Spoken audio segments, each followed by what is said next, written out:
Janabheri news కి స్వాగతం. బులెటిన్ల ముందుగా హెడ్లైన్స్.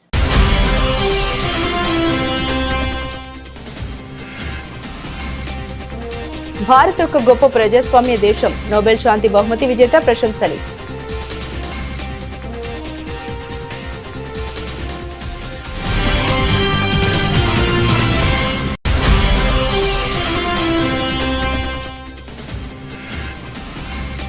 లాలు రబ్రీ ప్రభుత్వం వస్తే మళ్లీ ఆటవిక పాలనే. కగారియాలో జరిగిన ఎన్నికల ప్రచార సభలో అమిత్ షా కీలక వ్యాఖ్యలు.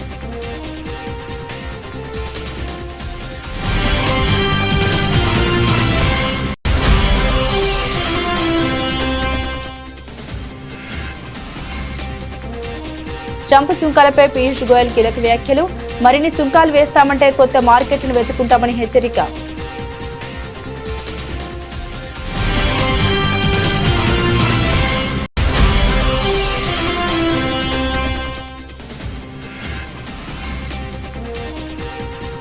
మున్సిపాలిటీలకు భారీగా నిధుల విడుదల. తక్షణమే పనులు ప్రారంభించాలని రేవంత్ ఆదేశం.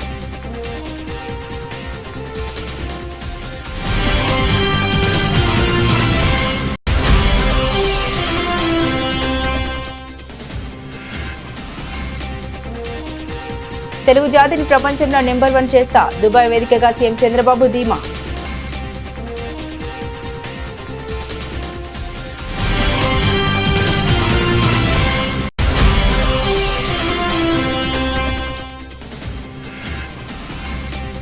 జనం బాట ప్రారంభించిన కవిత. అమరవీరుల కుటుంబాలకు, ఉద్యమకారులకు క్షమాపణలు.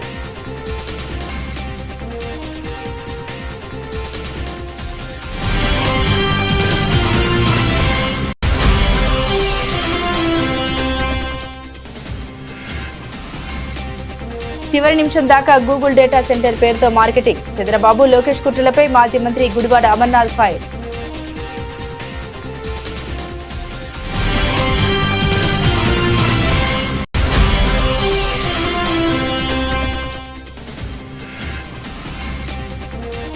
ఇంద్రమ్మ రాజ్యంలో రోజుకో అవినీతి, పూటకో కుంభకోణం. మాజీ మంత్రి ప్రశాంత్ రెడ్డి ధ్వజం.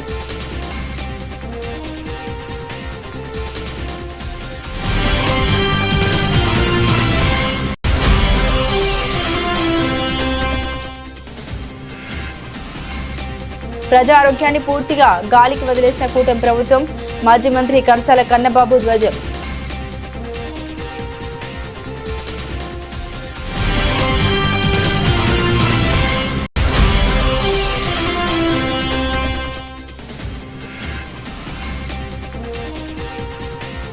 ఆస్ట్రేలియాతో చివరి వన్డేలో భారత్ గెలుపు. 9 వికెట్ల తేడాతో గెలిచిన టీమిండియా.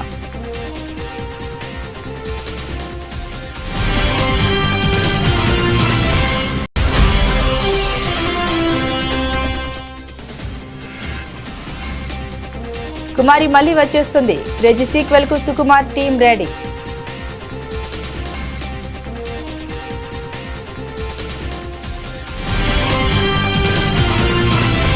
ఈ ఏడాది నోబెల్ శాంతి బహుమతి గ్రహీత వెనిజులా ప్రజాస్వామ్య ఉద్యమకారిణి మరియు కొరినా మచాడో భారత్పై ప్రశంసల వర్షం కురిపించారు. భారత్ ఒక గొప్ప ప్రజాస్వామ్యమని, ప్రపంచంలోని అనేక దేశాలకు ఒక ఉదాహరణ అని ఆమె కొనియాడారు. వెనిజులాలో ప్రజాస్వామ్యం పునరుద్ధరించబడిన తర్వాత భారత్తో అన్ని రంగాల్లో సత్సంబంధాలని బలోపేతం చేసుకోవడానికి సిద్ధంగా ఉన్నామని, భారత్ తమకు గొప్ప మిత్రదేశం కాగలదని ఆమె ఆశాభావం వ్యక్తం చేశారు. త్వరలోనే ప్రధాని నరేంద్ర మోదీతో మాట్లాడాలని ఆశిస్తున్నామని, స్వేచ్ఛాయుత వెనిజులాలో ఆయనకు ఆతిథ్యం ఇవ్వాలనుకుంటున్నామని తెలిపారు. ప్రపంచంలోనే అతిపెద్ద ప్రజాస్వామ్యంగా భారత్ ఎన్నో దేశాలకు, తరాలకు ఆదర్శంగా నిలిచింది. ఇది చాలా గొప్ప విషయం. ప్రజాస్వామ్యాన్ని ఎప్పుడు తేలికగా తీసుకోకూడదు, దాన్ని నిరంతరం బలోపేతం చేసుకోవాలి. ప్రపంచంలోని ఎన్నో దేశాలు మీ వైపు చూస్తున్నాయని ఆమె అన్నారు. తాను భారత్ ను మనస్ఫూర్తిగా ఆరాధిస్తామని, తన కుమార్తె కొన్ని నెలల క్రితమే భారత్ ను సందర్శించిందని, అక్కడి సంస్కృతిని ఎంతో ఇష్టపడిందని ఆమె తెలిపారు. మహాత్ముడి అహింసాయుత పోరాటం తనకు స్ఫూర్తినిచ్చిందని, శాంతియుతంగా ఉండడం బలహీనత కాదని గాంధీ ప్రపంచానికి చాటి చెప్పారని ఆమె పేర్కొన్నారు. బీహార్ అసెంబ్లీ ఎన్నికల ప్రచారంలో సీనియర్ బీజేపీ నాయకుడు, కేంద్ర హోంమంత్రి అమిత్ షా తన మాటల జోరును పెంచారు. శనివారం కగారియాలో ఎన్నికల ప్రచార సభలో మాట్లాడిన షా ప్రతిపక్ష కూటమిపై దుమ్మెత్తిపోశారు. ప్రతిపక్ష మహాగఠబంధన్ కు ఓటు వేస్తే ఆటవిక పాలన కొని తెచ్చుకున్నట్లేనని, ఓటర్లు ఓటర్లను షా హెచ్చరించారు. ఎన్డీఏ సర్కార్ బీజేపీని అభివృద్ధి పథంలో నడిపించిందని అమిత్ షా అన్నారు. మళ్లీ అధికార కూటమినే గెలిపించాలని కోరారు. రాష్ట్రంలో ఆటవిక పాలన కావాలో అభివృద్ధి పాలన కావాలో మీరే తేల్చుకోవాలని అన్నారు. లాలూ రబ్రీ దేవిల సర్కార్ వచ్చిందంటే దాంతో పాటు జంగిల్ రాజు కూడా వస్తుందని వ్యాఖ్యానించారు. ఎన్డీఏని గెలిపిస్తే అభివృద్ధిని చెందిన బీహార్ ను చూస్తారని తెలిపారు. ये जो सामने वाला गठबंधन है, इसकी दो पहचान है, भ्रष्टाचार और परिवारवाद। नीतीश बाबू बिहार के बेटे बेटियों को आगे बढ़ाना चाहते हैं और लालू जी अपने बेटे को मुख्यमंत्री बनाना चाहते हैं। सोनिया जी अपने बेटे को प्रधानमंत्री बनाना चाहते हैं। बिहार के युवाओं जो अपने बेटे की चिंता करता है, वो बिहार के युवा की चिंता कर सकता है क्या? जोर से बोलो, कर सकता है क्या? बिहार के बेटा बेटी की चिंता नरेंद्र मोदी और नीतीश कुमार ही कर सकते हैं। नीतीश कुमार। और भाइयों बहनों, यहां हमारी सरकार को 20 साल हुआ, केंद्र में हमारी सरकार को 11 साल हुआ। आज तक नरेंद्र मोदी नीतीश कुमार की सरकार पर 4 आने का भी भ्रष्टाचार का आरोप नहीं है। 4 आने का भी भ्रष्टाचार। అమెరికా భారత్ ద్వైపాక్షిక వాణిజ్య ఒప్పందం కోసం చర్చలు జరుగుతున్న సమయంలో కేంద్ర వాణిజ్య శాఖ మంత్రి పీయూష్ గోయల్ కీలక వ్యాఖ్యలు చేశారు. వాణిజ్య ఒప్పందాల విషయంలో భారత్ ఎవరికీ తలొగ్గదని, తొందరపాటు నిర్ణయాలు తీసుకోదని ఆయన స్పష్టం చేశారు. జర్మనీ రాజధాని బెర్లిన్ లో జరిగిన ప్రపంచ దేశాల ఉన్నత స్థాయి సమావేశంలో ఆయన మాట్లాడారు. అభివృద్ధి చెందిన దేశంగా మారడానికి భారత్ అనేక వ్యూహాత్మక విధానాల్ని అనుసరిస్తుందని తెలిపారు. కరోనా మహమ్మారి సమయంలో ప్రపంచ దేశాల మధ్య ఏర్పడ్డ అంతరాయాల నేపథ్యంలో 2021లో భారతదేశ వాణిజ్య విధానంలో మార్పు తీసుకొచ్చామని ఆయన పేర్కొన్నారు. అందులో భాగంగానే అభివృద్ధి చెందిన దేశాలతో వాణిజ్య సత్సంబంధాలను ఏర్పరచుకుంటున్నామని తెలిపారు. దీని ద్వారా సాంకేతికత, పెట్టుబడులు, అంతర్జాతీయ మార్కెట్ల వంటి ప్రయోజనాలు ఉంటాయని అన్నారు. భారత్ వాణిజ్య ఒప్పందాలకు కట్టుబడి ఉంటుందని, కానీ ఒత్తిడితో మాత్రం చర్చలు జరపదని స్పష్టం చేశారు. ఇప్పటికే భారత్ పై ఉన్న సుంకాల్ని అంగీకరిస్తున్నామని, అలాగని మరిన్ని సుంకాలు వేస్తామనే బెదిరింపు ధోరణి అంగీకరించేదే లేదని తేల్చి చెప్పారు.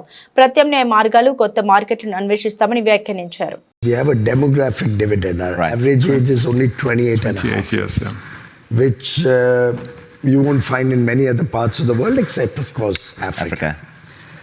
Now that young person now connected with the internet, and we have 1 billion internet users there, is very aspirational. That aspiration is driving him to work harder, is driving him to adopt new technologies, new languages, new countries. I think one must also recognize India's economy, while it may seem it's only a $4 trillion economy, on a purchasing power parity is already at 15 trillion. So the speed with which we'll be able to catch up, the speed with which we'll be able to grow is there for us to capture. Rising wages, better living conditions, better quality of life. These aspirations are driving people's ambitions, people's effort. And I suspect going forward, just as in the last 4 years we were the fastest growing large economy, I see that continuing for at least 20-25 years in the future. And it's not a question of whether you surpass one or the other. It's a question of whether you give a good quality of life to your people. Good education, good housing, take care of their needs, and continue to maintain your traditions. So any country which forgoes its culture, its heritage, can never succeed. And that's something we are very proud of. For us, it's development as much as it is our history, our culture, and our traditional value system. తెలంగాణలోని పురపాలక సంఘాల అభివృద్ధికి రాష్ట్ర ప్రభుత్వం భారీగా నిధులు మంజూరు చేసింది. రాష్ట్ర వ్యాప్తంగా 138 మున్సిపాలిటీలు, కార్పొరేషన్ల పరిధిలో అభివృద్ధి పనుల కోసం 2780 కోట్లను విడుదల చేస్తూ రేవంత్ రెడ్డి సర్కార్ కీలక ఉత్తర్వులు జారీ చేసింది. ఈ నిధులతో మొత్తం 2432 పనులకు ప్రభుత్వం ఆమోదం తెలిపింది. గ్రేటర్ హైదరాబాద్ మినహా రాష్ట్రంలోని అన్ని మున్సిపాలిటీల్లో అభివృద్ధి పనుల్ని వేగవంతం చేయాలని ప్రభుత్వం లక్ష్యంగా పెట్టుకుంది. ఈ క్రమంలో మంజూరైన పనులకు సంబంధించి తక్షణమే టెండర్ల ప్రక్రియను ప్రారంభించి పనులు చేపట్టాలని ముఖ్యమంత్రి రేవంత్ రెడ్డి సంబంధిత అధికారులను ఆదేశించారు. ముఖ్యంగా కొత్తగా ఏర్పాటైన మున్సిపాలిటీలు, సమీప గ్రామాల్ని విలీనం చేసుకున్న పురపాలక సంఘాల్లో అభివృద్ధి పనులకు అధిక ప్రాధాన్యం ఇవ్వాలని ఆయన స్పష్టమైన సూచన చేశారు. తెలంగాణ రైజింగ్ విజన్ 2027లో భాగంగా గ్రేటర్ హైదరాబాద్ తో పాటు రాష్ట్రంలోని ఇతర పట్టణాల్ని కూడా గ్రోత్ హబ్లుగా తీర్చిదిద్దాలన్న ప్రభుత్వ లక్ష్యానికి అనుగుణంగా ఈ నిధుల కేటాయింపు జరిగిందని ఉన్నతాధికారులు తెలిపారు. ఈ నిర్ణయంతో రాష్ట్రంలోని పట్టణ ప్రాంతాల్లో మౌలిక వసతుల కల్పన, అభివృద్ధి పనులు మరింత ఊపందుకోనున్నాయి. యుఏఈ పర్యటనలో ఉన్న ఆంధ్రప్రదేశ్ ముఖ్యమంత్రి చంద్రబాబు గల్ఫ్ దేశాల్లోని తెలుగు ప్రజలతో ఆత్మీయంగా సమావేశమయ్యారు. తన పర్యటనలో చివరి కార్యక్రమంగా దుబాయ్లోని లీ మెరిడియన్ హోటల్లో ఏర్పాటు చేసిన తెలుగు డయాస్పోరా సదస్సులో ఆయన పాల్గొన్నారు. ఈ కార్యక్రమంలో ముఖ్యమంత్రి చంద్రబాబు ప్రసంగించారు. ప్రపంచంలో తెలుగు జాతికి తిరుగేలేదు. ప్రపంచంలో తెలుగు జాతిని నెంబర్ 1 గా నిలబెట్టడమే నా లక్ష్యం. ప్రపంచంలో ఏ మూలకు వెళ్లినా తెలుగువారు ఉన్నత స్థాయిలో ఉండాలని నేను మనస్ఫూర్తిగా ఆకాంక్షిస్తున్నామని చంద్రబాబు తెలిపారు. ఈ రోజు ఈ మీటింగ్ చూస్తే మొత్తం 10 దేశాల నుంచి గల్ఫ్ మొత్తం ఇక్కడే ఉన్నారు. 3 రోజుల నుంచి చూస్తుంది, ఎక్కడ పోయినా ఏ ఆఫీసుకు పోయినా మన వాళ్లే కనపడుస్తున్నారు. ఒకప్పుడు కింది స్థాయిలో ఉండేవారు, ఇప్పుడు పై స్థాయిలో కూడా ఈ గల్ఫ్ దేశాల్లో ముందుకు వచ్చారంటే, యుఏలో ముందుకు వచ్చారంటే ఇది కొత్త అనుభవం.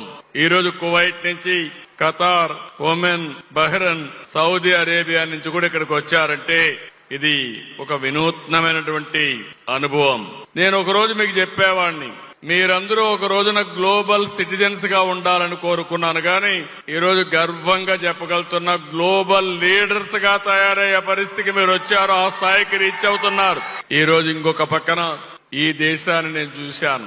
ప్రపంచం మొత్తం కూడా అధ్యయనం చేసినప్పుడు నాకు అనిపించేది, మొట్టమొదటిసారిగా భారతదేశంలో 1991లో ఆర్థిక సంస్కరణలు వచ్చాయి.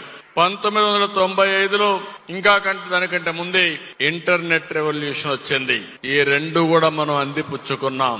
ఈ రోజు ఈ దుబాయ్ని మీరు చూస్తున్నారు. నేను ఎప్పుడు కూడా ఈ దుబాయ్ని క్లోజ్ గా అధ్యయనం చేస్తా ఉంటాను. ఇక్కడంతా కూడా ఎడారి, నీళ్లు కూడా లేవు, వర్షాలు కూడా పడడం లేదు. ఇటీవల కాలంలో చాలా ప్రయత్నాలు చేశారు కానీ అనుకున్న వర్షాలు పడే పరిస్థితి కూడా లేదు. ఒక ఎడారిని స్వర్గం చేశారంటే అన్ని ఉన్న భారతదేశం, ఆంధ్రప్రదేశ్ రాష్ట్రం ఎక్కడుండాలనో మీరే ఆలోచించాల్సిందిగా మిమ్మల్ని అందరినీ కోరుతున్నా. తెలంగాణ జాగృతి అధ్యక్షురాలు బీఆర్ఎస్ ఎమ్మెల్సీ కల్వకుంట్ల కవిత సంచలన వ్యాఖ్యలు చేశారు. బీఆర్ఎస్ 10 ఏళ్ల పాలనలో అమరవీరుల కుటుంబాలకు, తెలంగాణ ఉద్యమకారులకు పూర్తి స్థాయిలో న్యాయం చేయలేకపోయామని అంగీకరిస్తూ వారికి మనస్ఫూర్తిగా క్షమాపణ చెప్పారు. ఈ ఉదయం ఆమె జాగృతి జనంబాట పేరుతో రాష్ట్ర వ్యాప్త పర్యటన ప్రారంభించారు. ఈ యాత్రకు ముందుగా నాంపల్లిలోని అమరవీరుల స్తూపం వద్ద నివాళులర్పించి అనంతరం మీడియాతో మాట్లాడారు. తెలంగాణ రాష్ట్రం కోసం 1200 మంది ప్రాణత్యాగం చేశారని, కానీ అధికారంలోకి వచ్చాక వారి కుటుంబాలకు అనుకున్నంత మేర న్యాయం చేయలేకపోయామని కవిత ఆవేదన వ్యక్తం చేశారు. మరి 10 సంవత్సరాలు తెలంగాణ వచ్చిన తర్వాత బీఆర్ఎస్ పార్టీలో నేను మంత్రిగా లేకపోయినా, సంతకం చేసే అధికారం నాకు లేకపోయినా, ఒక ఎంపీగా ఉన్న, ఎమ్మెల్సీగా కొనసాగిన. ఆనాడు చాలా సందర్భాలలో మిగతా అమరవీరుల కుటుంబాలకు ఎవరికైతే డబ్బులు అందలేదో వారికి ఇంకో రూపంగా డబ్బులు ఇవ్వాలని అంతర్గత వేదికల మీద అనేక సందర్భాల్లో నేను చెప్పడం జరిగింది. కానీ ఇవాళ నేను మనస్ఫూర్తిగా అమరవీరుల కుటుంబ సభ్యులకు, అమరవీరులకు, తెలంగాణ ఉద్యమకారులకు చేతులెత్తి నమస్కరించి క్షమాపణ కోరుతా ఉన్నా. ఎందుకోసమంటే ఆనాడు నేను మీకోసం కొట్లాడినా కానీ ఇంకా గట్టిగా కొట్లాడేది ఉంటుంది, సాధించుకునే వరకు మీకోసం కొట్లాడేది.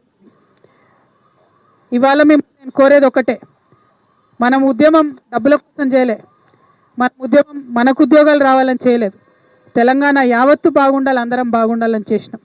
కాబట్టే ఇవాళ ఇక్కడ ఈ పవిత్రమైనటువంటి గడ్డ సాక్షిగా, ఈ అమరవీరుల స్తూపం సాక్షిగా నేను ప్రమాణం చేస్తూ ఉన్నాను.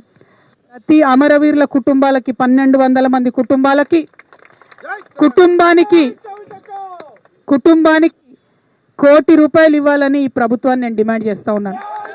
ప్రతి అమరవీరుల కుటుంబానికి ₹1 కోటి ఈ ప్రభుత్వం నుండన్నా ఇప్పిస్తాం, లేకపోతే ఈ ప్రభుత్వం మార్చి వచ్చే ప్రభుత్వంతోనైనా ఇప్పిస్తామని ఈ సందర్భంగా నేను అమరవీరుల కుటుంబాలకు వారి యొక్క పాదాల సాక్షిగా మీకు తెలియజేస్తా ఉన్నాను.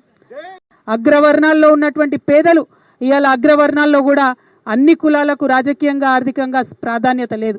వైశ్యమిత్రులు ఉంటే వాళ్ళు ఎక్కడ కూడా రాజకీయంగా కనబడతలేరు. జనాభా ఎక్కువ ఉన్నది, రాజకీయ ప్రాతినిధ్యం తక్కువ ఉన్నది. సో అగ్రవర్ణాల్లో ఉన్నటువంటి పేదల కోసం కూడా జాగృతి బాసటగా అండగా నిలబడుతుందని ఈ సందర్భంగా తెలియజేస్తున్నాం. అందరూ కలిసి ఉంటేనే ఒక అందమైన బతుకమ్మలాగా తెలంగాణ బాగుంటుంది. అందరూ కలిసి ఉంటేనే ఆ గౌరవం అనేటటువంటిది తెలంగాణకు వస్తుంది.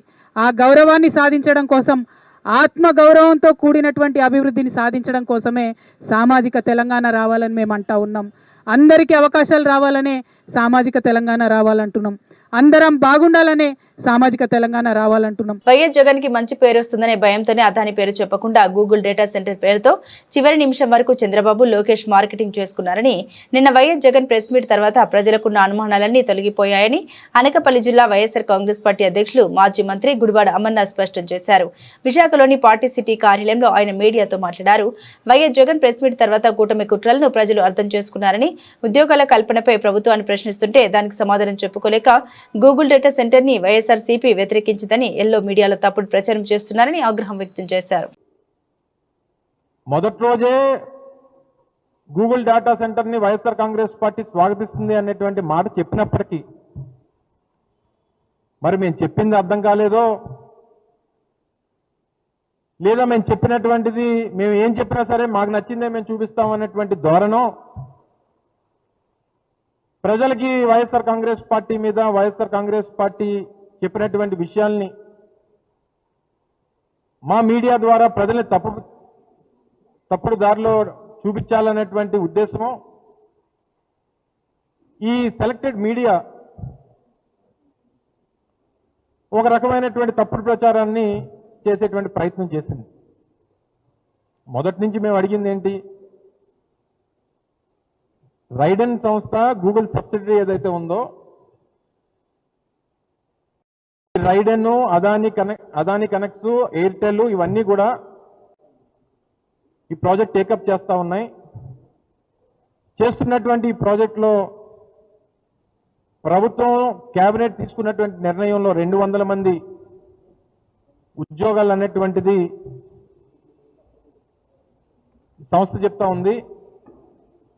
ప్రభుత్వం ఏమో 1,88,000 అని చెప్తా ఉంది. దాని మీద క్లారిటీ ఇవ్వండి అనేటువంటి మాట అడిగాం. ఎకో సిస్టమ్ గ్రో అవడం, ఎకో సిస్టమ్ ద్వారా ఉద్యోగాలు రావడం అనేటువంటిది సెకండరీ సబ్జెక్ట్. కానీ ఇనీషియల్ కమిట్మెంట్ ఏంటి అనేటువంటి దాని మీద క్లారిటీ అనేటువంటిది మొదటి నుంచి అడుగుతా ఉన్నాం. సరే, దానికి సమాధానం చెప్పలేక ఇష్టం వచ్చినటువంటి మాటలు మాట్లాడారు. గూగుల్తో అగ్రిమెంట్ ఏదైతే ఎంఓయూ జరిగినటువంటి మరుక్షణం వరకు అసలు అదాని పేరు రాకుండా ఎందుకు చేశారు?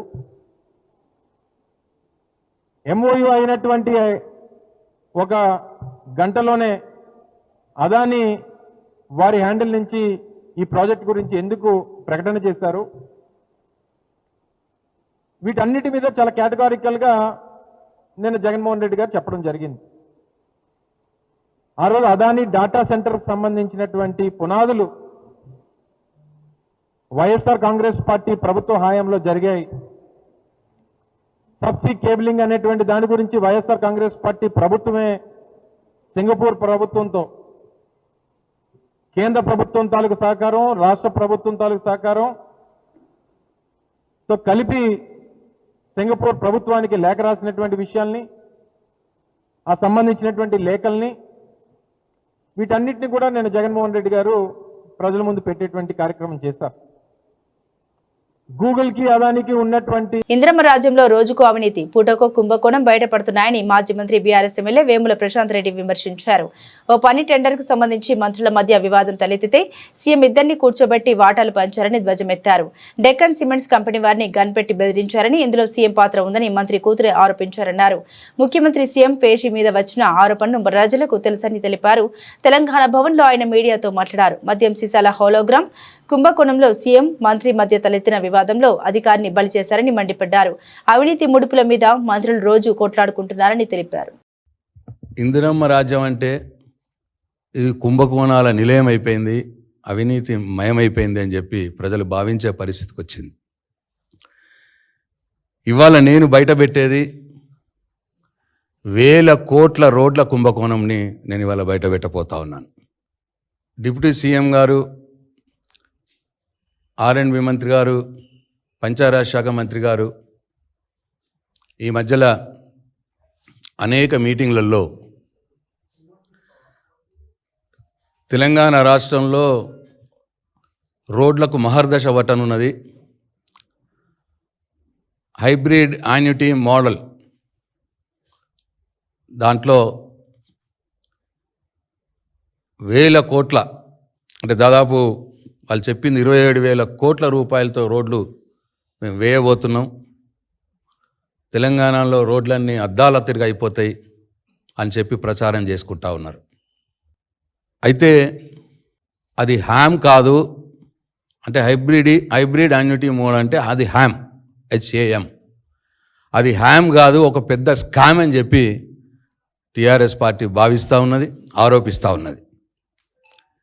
This is not a ham, this is a scam. అయితే ఇది హ్యామ్ కాదు, 8,000 కోట్ల రూపాయల స్కామ్ అని చెప్పి నేను తెలంగాణ రాష్ట్ర ప్రజలకు మనవి చేస్తూ ఉన్నాను. 8,000 కోట్ల రూపాయల స్కామ్ ఇది. రోడ్లు బాగు చేసే ముసుగులో 8,000 కోట్ల దోపిడీ చేసేందుకు రంగం సిద్ధమైంది. అయితే మొత్తం 27,000 కోట్లతో మేము ఈ ప్రాజెక్టు తీసుకుంటున్నాం అని చెప్పి ఫేజ్ 1లో ఒక 17,000 కోట్లు ఫేజ్ 1లో అని చెప్పి అంటున్నారు. ఈ ఫేజ్ 1లోనే ఈ ఫేజ్ 1 17,000 కోట్ల రూపాయల ఈ హ్యామ్, పంచాయతీ ఆర్ఎండ్బి కలిపి హ్యామ్లో 8,000 కోట్ల రూపాయల కుంభకోణం జరగబోతా ఉన్నది. కూటమి ప్రభుత్వంలో రాష్ట్రంలో నకిలీ మద్యం, గంజాయి విక్రయాలు, జూదా గృహాల నిర్వహణ, సివిల్ పంచాయతీలతో ప్రజల్ని దోచుకునే కార్యక్రమాన్ని కొనసాగిస్తున్నారని మాజీ మంత్రి, వైఎస్ఆర్సీపీ ఉత్తరాంధ్ర జిల్లా రీజనల్ కోఆర్డినేటర్ కురుసాల కన్నబాబు మండిపడ్డారు. కాకినాడ క్యాంపు కార్యాలయంలో మీడియాతో మాట్లాడారు. ప్రజలు పడుతున్న అవస్థలు, నిలిచిపోయిన ఆరోగ్యశ్రీ సేవలు, హాస్టల్లో విద్యార్థుల మరణాలు, గ్రామంలో అంతుచిక్కని వ్యాధుల విజృంభణలు ఈ ప్రభుత్వానికి పట్టడం లేదని ఆక్షేపించారు. ప్రైవేట్ హాస్పిటల్స్ సమ్మెలో ఉన్నాయి. ఆరోగ్యశ్రీని మీరు మా బకాయిలు ఇవ్వండి అని చెప్పి విజయవాడలో కనీసం 1,000 మందికి తక్కువ కాకుండా డాక్టర్లు వెళ్ళి, ప్రైవేట్ డాక్టర్లు వెళ్ళి ధర్నా చేశారు. నిన్ననే కనీసం వాళ్ళని పిలిచి మాట్లాడి కూర్చోబెట్టి గౌరవంగా, ఇదిగో సమస్య ఇది, ప్రభుత్వం తరపున మేము ఇది అనుకుంటున్నాం, మీరు ఈలోపు సేవలు ఆపొద్దు అని చెప్పే నాదుడే లేదు ఈ గవర్నమెంట్లో. తండ్రి దుబాయ్లోని, కొడుకేమో ఆస్ట్రేలియాలో తిరుగుతాడు, ఇక్కడ పట్టించుకున్నవాడు లేడు.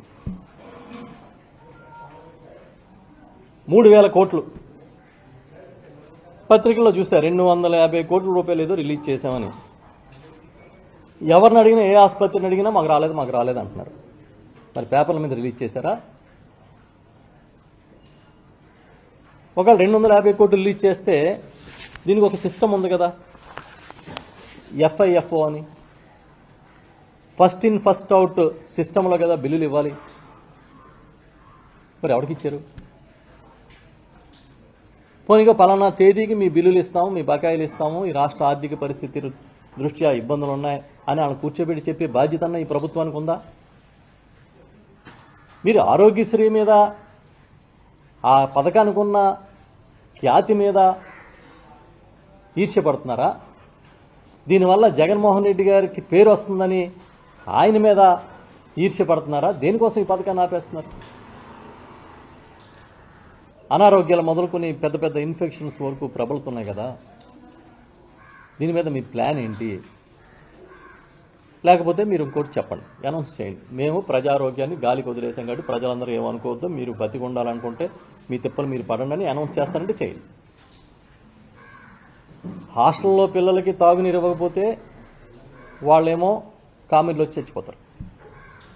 ఇంకో గ్రామంలో ఊరు మొత్తం మీద ఎందుకు చనిపోయారో తెలియదు, నీళ్లు కలుషితమో గాలి కలుషితమో 45 మంది చనిపోయారని ఆ గుంటూరు జిల్లాలో వార్తలు వస్తున్నాయి. పల్నాడు ప్రాంతంలో మీకు చెమ కుట్టినట్టనే లేదు.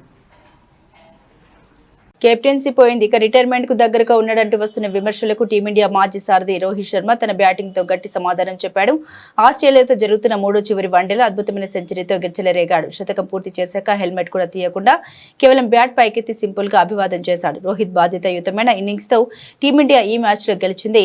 సిడ్నీ వేదికగా జరుగుతున్న ఈ మ్యాచ్ లో 237 పరుగుల లక్ష్యంతో బరిలోకి దిగిన భారత్ 38.3 ఓవర్లకు 1 వికెట్ నష్టానికి విజయం సాధించింది. రోహిత్ శర్మ 125 బంతుల్లో 121 పరుగులు చేయగా విరాట్ కోహ్లీ 81 బంతుల్లో 74 పరుగులతో టీమిండియాకు విజయం సాధించారు. లక్ష్య ఛేదనలో శుభ్మన్ గిల్ త్వరగానే అవుట్ అయినా ఆ తర్వాత క్రీజ్లోకి వచ్చిన విరాట్ కోహ్లీతో కలిసి రోహిత్ ఇన్నింగ్స్ ను ముందుకు నడిపించాడు. వీరిద్దరూ కలిసి 2వ వికెట్ కు అజేయంగా కీలక భాగస్వామ్యం నెలకొల్పి జట్టును విజయానికి చేరువచేశారు.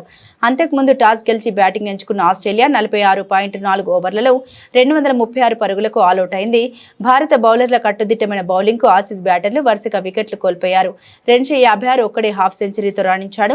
భారత బౌలర్లలో యువ పేసర్ హర్షిత్ రాణా 4 వికెట్లతో సత్తా చాటగా వాషింగ్టన్ సుందర్ 2 వికెట్లు పడగొట్టాడు. మొత్తం మీద కెప్టెన్ రోహిత్ శర్మ ముందుండి నడిపించడంతో ఈ సిరీస్ లోని చివరి మ్యాచ్ లో భారత్ సునాయాస విజయం సాధించింది. చిన్న సినిమా వచ్చి బాక్సాఫీస్ ను షేక్ చేసిన సినిమాల్లో టాప్ లో ఉంటుంది కుమారి 21F. ముంబై భామ హెబా పటేల్ తెలుగులో లీడ్ హీరోయిన్ గా తొలిసారి ఈ సినిమాతో సూపర్ హిట్ అందుకుంది. రాజ్ తరుణ్ హీరోగా నటించిన ఈ మూవీని పల్నాటి సూర్య ప్రతాప్ డైరెక్ట్ చేయగా popular writer cum director Sukumar కథను అందించారు. అప్పట్లో ట్రెండ్ సెట్టర్ గా నిలిచిన ఈ మూవీకి సీక్వెల్ రాబోతుందన్న వార్త ఇప్పుడు మూవీ లవర్స్ ని ఫుల్ ఖుషి చేస్తుంది. ఫిలిం నగర్ సర్కిల్ కథనాల ప్రకారం కుమారి 21F సీక్వెల్ కు కుమారి 22F టైటిల్ కూడా ఫిక్స్ చేశారట. ఈ సినిమాను సుకుమార్ సతీమణి తబితా సుకుమార్ తన కొత్త ప్రొడక్షన్ బ్యానర్ లో నిర్మించనుండడం విశేషం.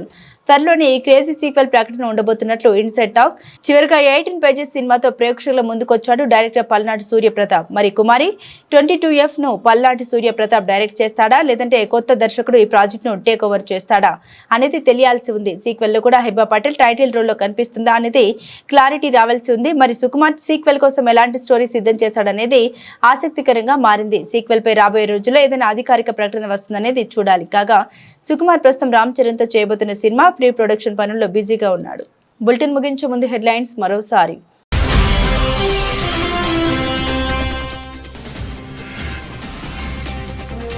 భారత్ ఒక గొప్ప ప్రజాస్వామ్య దేశం, నోబెల్ శాంతి బహుమతి విజేత ప్రశంసలు.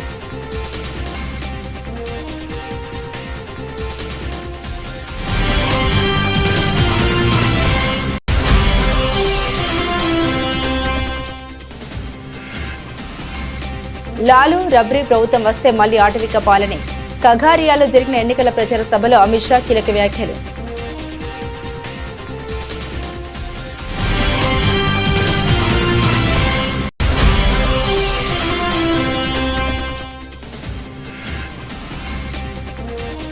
ట్రంప్ సుంకాలపై పీయూష్ గోయల్ కీలక వ్యాఖ్యలు. మరిన్ని సుంకాలు వేస్తామంటే కొత్త మార్కెట్లను వెతుకుంటామని హెచ్చరిక.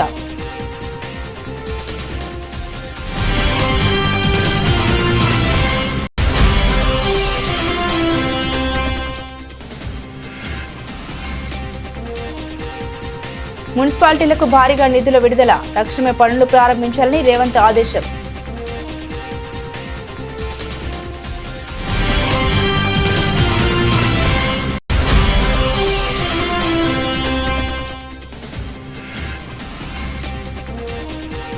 తెలుగు జాతిని ప్రపంచంలో నెంబర్ 1 చేస్తా, దుబాయ్ వేదికగా సీఎం చంద్రబాబు ధీమా.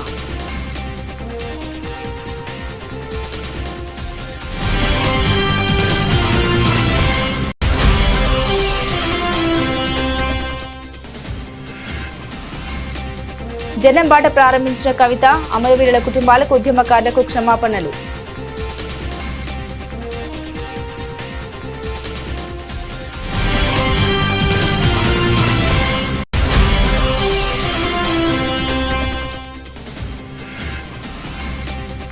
చివరి నిమిషం దాకా గూగుల్ డేటా సెంటర్ పేరుతో మార్కెటింగ్. చంద్రబాబు లోకేష్ కుట్రలపై మాజీ మంత్రి గుడివాడ అమర్నాథ్ ఫైర్.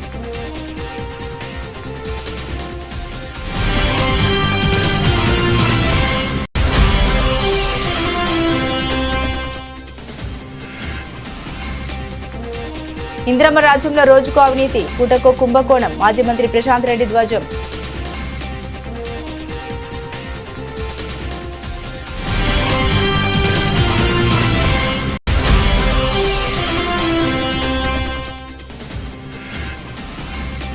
ప్రజా ఆరోగ్యాన్ని పూర్తిగా గాలికి వదిలేసిన కూటమి ప్రభుత్వం. మాజీ మంత్రి కర్సాల కన్నబాబు ధ్వజం.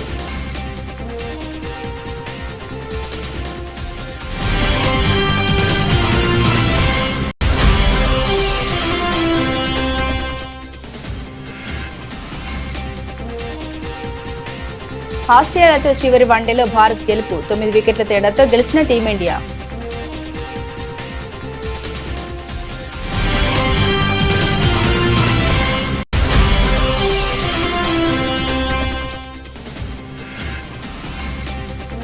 కుమారి మళ్లీ వచ్చేస్తుంది. క్రేజీ సీక్వెల్ కు సుకుమార్ టీం రెడీ.